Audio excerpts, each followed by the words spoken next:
Olá, colegas, procuradores e procuradoras do estado do Mato Grosso. Mais um vídeo aqui para vocês, uma aulinha sobre a temática dos direitos fundamentais, com aquela nossa metodologia saindo do básico para o mais sofisticado. Quero começar uma série de aulas sobre as dimensões ou gerações dos direitos fundamentais, e hoje eu quero falar sobre a primeira dimensão ou geração dos direitos fundamentais, que são chamados direitos de liberdade, que refletem aquele constitucionalismo inicial. E a sofisticação que eu quero apresentar aos senhores e senhoras diz respeito ao fenômeno da inflação legislativa e também diz respeito ao fenômeno ou a questão dos custos dos direitos. Pois bem, o constitucionalismo inicial, o objetivo do constitucionalismo inicial era controlar o poder político, de modo que o constitucionalismo era uma técnica garantista, né? É uma técnica garantista de evitar o absolutismo, evitar a concentração de poder. Então é por isso que o artigo 16 da Declaração de Direitos do Homem e do Cidadão vai dizer o seguinte: uma espécie de conceito material de Constituição. Constituição é aquilo que tem um rol de direitos fundamentais e também a divisão do poder político. Então, ela tem um rol de direitos fundamentais, que os direitos fundamentais eles evitam uma interferência do Estado na vida dos indivíduos, na esfera privada. E ela tem a divisão do poder político porque o poder absoluto é um poder que gera autoritarismo. Então, para evitar isso, se divide o exercício desse poder, embora teoricamente o poder seja uno. E aí surge na declaração, nessas primeiras declarações de direitos, esses direitos de primeira geração ou dimensão, que são direitos que exigem uma abstenção do Estado de interferir na vida privada. Esses direitos vocês conhecem, que eles são oriundos das revoluções burguesas, a Revolução Francesa e a Revolução Americana. Tem a ver com os direitos de participação política, direito da democracia ligados à democracia representativa, mas o direito de propriedade, direito de liberdade, segurança. Então, tudo está atrelado no que Benjamin Constant, numa palestra lá no Ateneu de Paris, ele fez uma comparação entre liberdade dos antigos e liberdade dos modernos, e ele disse o que diferencia a liberdade dos modernos é a insistência na ideia de legalidade, é a ideia de lei, a criação da ideia de lei, ou seja, um instrumento jurídico que vai representar a vontade oriunda da participação política, não a vontade do soberano, tão somente, mas a vontade daqueles que são submetidos à soberania, que são os representantes políticos. Com essa ideia de liberdade, que começa com Feuerbach, lá no século XIX, e depois se espraia para vários ramos do direito, tem-se a ideia também de que a vontade do governo não é a vontade tão somente do soberano, mas uma vontade coletiva e construída coletivamente. Surge a ideia de império de lei, e aí que surge a ideia de Estado de direito. Temos que ser submetidos não aos homens, mas às leis, para usar uma metáfora aristotélica.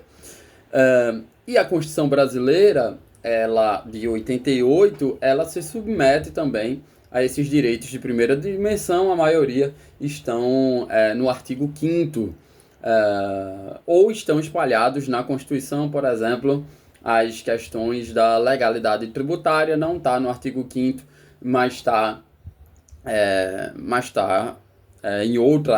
em outro setor da Constituição, e até direitos que são implícitos e depois são positivados, como por exemplo a emenda 115, que cria o direito fundamental à proteção de dados. Não quero entrar na polêmica se é possível criação de cláusula pétrea pelo legislador constituinte derivado. A maioria da doutrina diz que sim. Esse é o básico, né?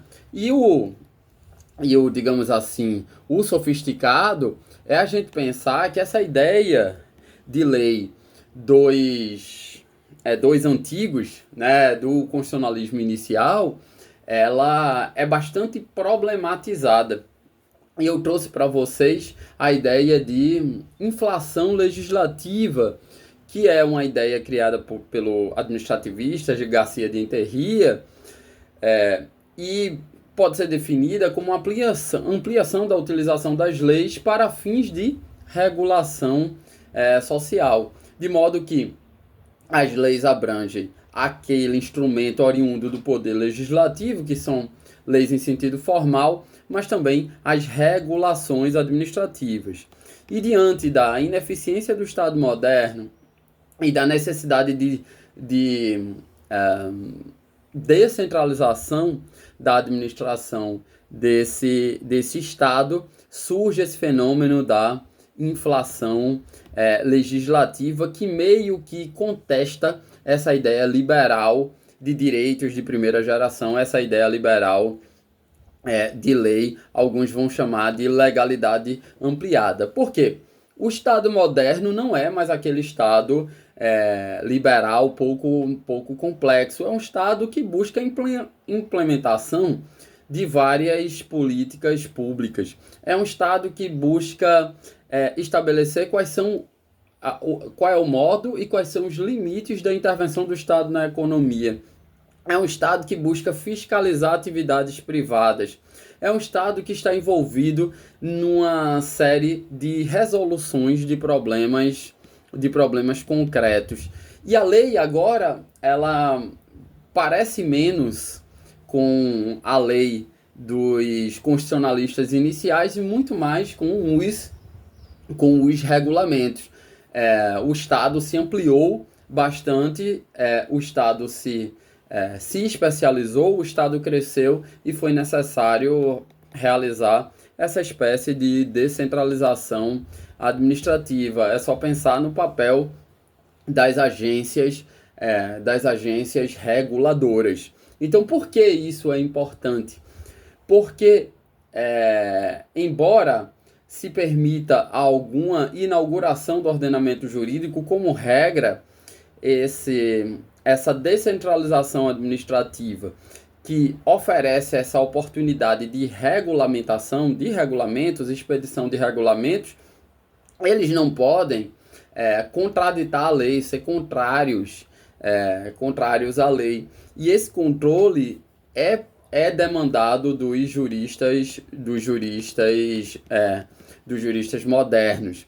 Então, por exemplo, o Supremo já teve a oportunidade de se manifestar sobre regulamentos do Conselho Federal de Medicina, que dizia que só era possível realizar o abortamento se esse abortamento for realizado pelo médico até tantas semanas.